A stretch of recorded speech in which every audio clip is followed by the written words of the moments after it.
گزشتہ دنوں دعوت اسلامی کی مرکزی مجلس شورا کے رکن مولانا حاجی عبدالحبیب اتاری کا ترکیہ سفر ہوا۔ اسی دوران ترکیہ کے شہر استنبول کے علاقے تقسیم میں بزنس کمیونٹی سے وابستہ افراد و عاشقان رسول کے درمیان نیکی کی دعوت کا سلسلہ ہوا، جس میں رکن شورا نے سنت برا بیان کرتے ہوئے اللہ پاک کے آخری نبی محمد عربی صلی اللہ علیہ وآلہ وسلم کی شان مبارکہ بیان کی۔ آپ علیہ السلام جانوروں کی بولیاں بھی سمجھتے تھے، آپ علیہ السلام ان سے بات بھی فرما سکتے تھے۔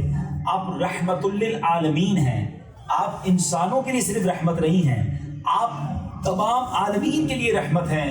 تو جانور بھی آپ سے فریاد کرتے ہیں، اور ایسی کئی حدیثیں ہیں کہ جس میں جانور آ کر نبی پاک علیہ السلام سے اپنے مالک کی شکایت کرتے یا اپنی کسی پرابلم کا ذکر کرتے، اور پیارے آقا صلی اللہ علیہ وسلم اسے حل فرمایا کرتے۔ دوران بیان ترکیہ سمیت عالمی سطح پر دعوت اسلامی کے تحت ہونے والے دینی و فلاحی کاموں سے متعلق مولانا حاجی عبدالحبیب اتاری نے شرکاء کو بتایا۔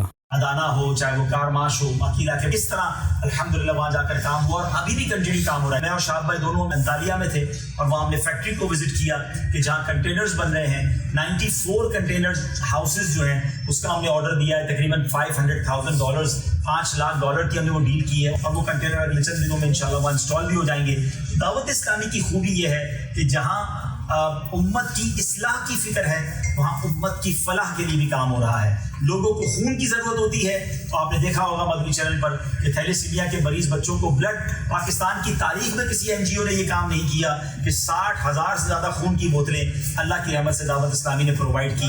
پاکستان میں زلزلہ آ جائے، ابھی پچھلے دنوں جو سیلاب آیا تھا آپ نے دیکھا ہوگا، اربوں روپے کی امداد وہاں کی، اور وہاں بھی جاری ہیں، پھر ترکیہ میں جاری ہیں۔ اسی دوران نگران سینٹرل ایشیا افریقن عرب ریجن میں موجود بزنس کمیونٹی کے افراد کو ترکیہ کے مختلف شہروں میں دعوت اسلامی کے تحت قائم ہونے والے مدنی مراکز اور وہاں ہونے والے دینی و فلاحی کاموں کے حوالے سے بتایا۔ نیز رکن شورا نے اسلامی بھائیوں کو سلسلہ عالیہ قادریہ رضویہ اتاریہ میں داخل کر کے امیر اہل سنت کا مرید بھی بنایا اور دعا کروائی، جبکہ اختتام پر عاشقان رسول سے ملاقات کا سلسلہ بھی ہوا۔ عاشقان مصطفیٰ کی دعوت اسلام دین ہے سب کو سکھاتی، دعوت اسلام۔